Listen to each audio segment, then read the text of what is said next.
Triassic period یعنی آج سے تقریباً 208 سے 248 ملین سال پہلے کا وقت، جب دنیا کے موجودہ تمام بر اعظم اور ممالک ایک ہی بہت بڑے جزیرے یا سپر کانٹیننٹ پر مشتمل تھے، جسے پینجیا کہا جاتا ہے، یعنی تمام دنیا۔ اس وقت کی دنیا کے حالات ہماری آج کی دنیا سے بالکل مختلف تھے۔ موسم بہت زیادہ شدت نہیں رکھتے تھے، سمندروں کی سطح آج کے مقابلے میں بہت زیادہ بلند تھی، قطبین کے علاقوں کی برف بھی موجود نہیں تھی۔ اس وقت زمین کی سطح پر چھوٹے اور تیز رفتار ڈائناسور پہلی بار نمودار ہوئے، جو رات میں باہر دیکھنے سے قاصر تھے۔ اسی دوران اکتیوسور نامی سمندری ریپٹائل نے بھی سمندر میں تیرنا شروع کر دیا۔ یوں وقت گزرتا گیا، یہاں تک کہ 208 سے 146 ملین سال پہلے جراسک پیریڈ کا وقت شروع ہوا۔ اس دوران پینجیا نے ٹوٹنا شروع کر دیا اور دو بڑے جزائر میں تقسیم ہو گیا، جنہیں لوئریسیا اور گونڈوانا کہا جاتا ہے۔ اس دور میں موسم پہلے کی طرح خوشگوار اور خشک ہی رہا، مگر موسم میں نمی کی مقدار بڑھنا شروع ہو گئی۔ ابھی تک قطبین کی برف بھی نمودار نہ ہوئی تھی، اور زمین دو جزیروں کے علاوہ صرف سمندری حصے پر مشتمل ایک سیارہ ہی دکھائی دیتی تھی۔ اس دور میں ڈائناسور کی نسلوں نے خود کو مزید بڑھانا اور نئی مزید نسلوں نے جنم لینا شروع کیا، جو سائز میں بہت زیادہ بڑی تھیں، جنہوں نے آنے والے کئی ملین سال تک زمین پر راج کیا۔ اسی دوران ڈائناسور کی ایک ایسی نسل نے بھی جنم لیا جسے پیٹریوسورس کہا جاتا ہے، جو حیران کن طور پر زمینی ریپٹائل ہونے کے باوجود اڑ سکتی تھی۔ یہ تقریباً 35 سینٹی میٹر لمبی ہوا کرتی تھی، جس کا کھوج سب سے پہلے جان کوپ نے 1834 میں سب سے پہلے لگایا۔ ڈائناسور کی اس اڑنے والی نسل کی خوراک دوسرے جاندار مثلاً مچھلی اور دوسرے رینگنے والے جانور ہوا کرتے تھے۔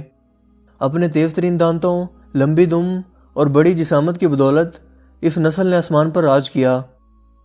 اس اڑنے والے ڈائناسور کی نسل کے سب سے پہلے فوسل کو آرکیوپیٹرکس کہا جاتا ہے۔ ڈائناسور کی ایک نسل سمندر میں بھی مگرمچھوں کی صورت میں نمودار ہوئی اور یہ تمام سمندر پر راج کرنے لگی۔ یہ سائز میں اتنی بڑی تھی کہ اپنے سے کئی گنا بڑے ڈائناسورز کا شکار کر کے اپنی بھوک مٹاتی تھی۔ اس کا وزن 8 ٹن اور لمبائی 8 میٹر سے بھی زیادہ تھی، جس کو آرکولوجسٹ سارکوشس کا نام دیتے ہیں۔ سب سے پہلے دریافت ہونے والے ڈائناسور 1819 میں برطانیہ کے ولیم بیک لینڈ نے دریافت کیا اور 1824 میں اسے میگلاسورس کا نام دیا، جو بہت بڑی جسامت کے مالک گوشت خور جانور تھے۔ ان کی اونچائی 3 میٹر اور وزن 1000 سے 3000 کلو گرام تھا، جبکہ ان کی لمبائی 9 میٹر تھی۔ اپنی دو مضبوط ترین ٹانگوں، تیز دانتوں اور پنجوں کی بدولت یہ ڈائناسور اپنے سائز سے کئی سو گنا بڑے ڈائناسورز کا بھی شکار کرتے تھے، جبکہ حالیہ دریافتوں کے مطابق یہ انتہائی ذہانت کے بھی مالک تھے اور حکمت عملی بنا کر موقع کے حساب سے شکار کرتے تھے، جس کی نسل کا مقبول ترین کردار ٹی ریکس نامی ڈائناسور ہے، جسے اکثر آپ ہالی ووڈ کی فلموں مثلاً جراسک پارک میں دیکھتے رہتے ہیں۔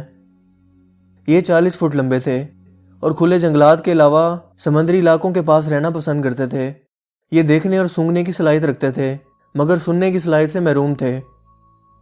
اس طرح کے خطرناک گوشت خور ڈائناسورز کی مزید بہت سی نسلیں بھی وجود رکھتی تھیں، مثلاً سیپنوسورس، بیریوسورس اور جینٹوسورس وغیرہ۔ جہاں تک ڈائناسورز کی رنگت کا تعلق ہے، اس کا ٹھوس جواب کسی کے پاس موجود نہیں، کیونکہ جانوروں کی جسامت کی رنگت کا تعین مخصوص کیمیائی مادے کے ذریعے ہوتا ہے جو فوسلز بننے کے دوران اپنا وجود کھو بیٹھتا ہے، لہٰذا اس کی شناخت ممکن نہیں۔ تاہم اس سوال کے متعلق بہترین جواب یہ ہو سکتا ہے کہ ہم آج کے دور کے مطابق مختلف ماحول میں رہنے والے جانداروں کے رنگوں کو ایک پیمانہ بنا لیں۔ لہٰذا اس کے مطابق ڈائناسور کی نسل جس کا شکار کیا جاتا تھا وہ ماحول کے مطابق رنگ بدلنے کی صلاحیت رکھتی ہوگی، جبکہ ڈائناسور کی جو نسلیں زہریلی تھیں ان کا رنگ زیادہ چمکدار ہوگا، مگر در حقیقت ڈائناسورز کی اصلی رنگت کا پتہ لگانا ناممکن ہے۔ کچھ سائنسدانوں کے مطابق وہ سبز رنگت پر مشتمل تھے، مگر ان کے پاس اس کے متعلق کوئی ٹھوس ثبوت موجود نہیں۔ دوستو، جسامت کے اعتبار سے زمین پر رہنے والے سب سے بڑے ڈائناسور سارپوڈس تھے۔ یہ جسامت میں 115 سے 130 فٹ لمبے تھے، جبکہ ان کا وزن 70 ٹن کے لگ بھگ ہوتا تھا، جو چلتے ہوئے زمین کو ہلانے کے قابل تھے، تاہم یہ بہت آہستہ ہی چل پاتے تھے۔ ان کی گردن 46 فٹ لمبی ہوا کرتی تھی، یعنی ان کی کل جسامت کا تقریباً آدھا حصہ، اور یہ پودوں کو کھایا کرتے تھے۔ جبکہ سمندر میں رہنے والی بلو ویل ان ڈائناسور سے بھی جسامت میں بڑی تھی۔ اس کے برعکس سب سے چھوٹی جسامت کے ڈائناسورس کی نسل کے فوسلز جو اب تک دریافت ہوئے ہیں انہیں مائکرو ریپٹر کہا جاتا ہے، جو حال ہی میں چائنا میں دریافت ہوئے ہیں۔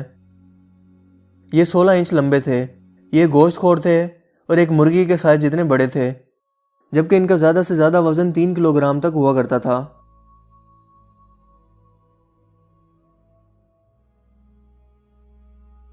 65 ملین سال پہلے کے وقت کو کیریٹیس پیریڈ کہا جاتا ہے۔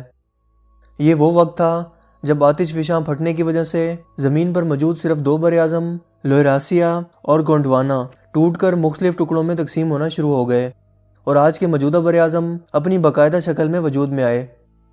اس وقت میں سمندری سطح آہستہ آہستہ گرنا شروع ہو گئی اور موسموں کی شدت اثر انداز ہونا شروع ہو گئی۔ قطبین کے علاقوں پر درجہ حرارت بہت کم ہونے کی وجہ سے برف جمنا شروع ہو گئی اور یوں بڑے بڑے گلیشیئر اور برف کے ٹکڑے جو براعظم انٹارکٹیکا اور دنیا کے دوسرے علاقوں میں موجود ہیں وجود میں آئے۔ اسی 65 ملین سال پہلے کے وقت میں آتش فشاں کے پھٹنے کے دوران زمین پر ایک عظیم قیامت رونما ہوئی، جس کے آگ کے گولوں نے زمین پر موجود ڈائناسورز کو صفحہ ہستی سے مٹا کر رکھ دیا، جبکہ پرندوں اور تمام سمندر کی گہرائی میں موجود کچھ مخلوقات مثلاً مگرمچھ اور میگلاڈون شارک وغیرہ اپنا وجود بچانے میں کامیاب رہیں۔ تاہم ڈائناسورز کے خاتمے سے متعلق ایک دوسرا مشہور نظریہ بھی موجود ہے جسے کارٹیس تھیوری کہا جاتا ہے، اور اسے زیادہ تر سائنسدان تسلیم کرتے ہیں، جو 1980 میں لوئس ایلوریس نام کے فزکس کے پروفیسر نے پیش کی، جس کے مطابق ایک بڑا شہاب ثاقب جو 4 سے 9 میل یعنی 6 سے 15 کلومیٹر لمبا تھا، وہ 65 ملین سال پہلے زمین کی سطح سے ٹکرایا، جس نے زمین کی سطح کو تقسیم کر دیا۔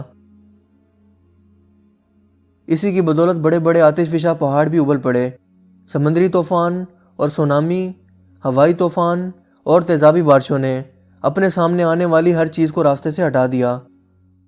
اسی دوران شدید دھول اور گرد نے بھی جنم لیا، جس نے کئی ماہ تک ماحول کو گھیرے رکھا، مگر سورج کی روشنی کی بدولت جب فضا صاف ہوئی تو درجہ حرارت گرنا شروع ہو گیا۔ اس دوران بچے کھچے جو جاندار بدلتے درجہ حرارت کو نہ اپنا سکے وہ اپنا وجود کھونے لگے۔ ڈائناسورز کے فوسلز دنیا کے مختلف ممالک مثلاً امریکہ، آسٹریلیا، چائنا، انڈیا، برطانیہ، ارجنٹائن اور پاکستان میں بھی دریافت ہوئے ہیں۔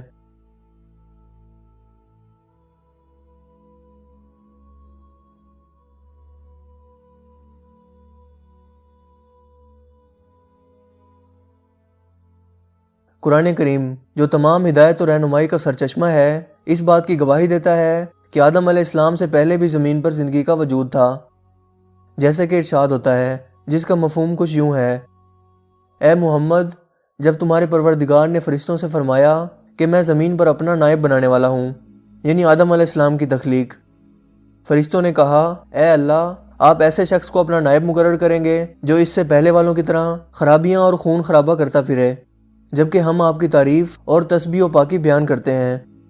اللہ پاک نے فرمایا، میں وہ باتیں جانتا ہوں جو تم نہیں جانتے۔ دوستو، تقریباً 65 ملین سال پہلے اتنی بڑی مخلوقات کا زمین پر موجود ہونا کوئی حیرانگی کی بات نہیں، کیونکہ ان کے بعد دنیا پر تشریف لانے والی مبارک ہستی حضرت آدم علیہ السلام کا قد مبارک 60 گز لمبا تھا، جو آسمان پر موجود فرشتوں کو سلام کیا کرتے تھے، مگر وقت کے ساتھ انسانیت کا قد کم ہونا شروع ہو گیا۔ بہرحال اسلام ڈائناسور جیسی مخلوقات کے وجود کو رد نہیں کرتا، مگر ان مخلوقات کے رہن سہن، ان کی بناوٹ اور تباہی سب سائنس کا علم ہے، جس کا اسلامی عقائد سے کوئی لینا دینا نہیں، اور نہ ہی اس طرح کی دریافتیں ہماری موجودہ زندگی پر اثر انداز ہوتی ہیں۔ قرآن اور سنت انسانیت کی رہنمائی اور سیدھا راستہ دکھانے کے لیے نازل ہوئے ہیں۔ تاریخ، جیوگرافی، زمینی اور بایولوجیکل حقائق قرآن کریم میں صرف اس حد تک موجود ہیں جتنا انسانیت کے لیے ضروری تھے، ورنہ جس وقت قرآن پاک کا نزول ہوا اس وقت بھی بہت سے ایسے جاندار موجود تھے جن کا ذکر قرآن کریم میں موجود نہیں۔ واللہ عالم۔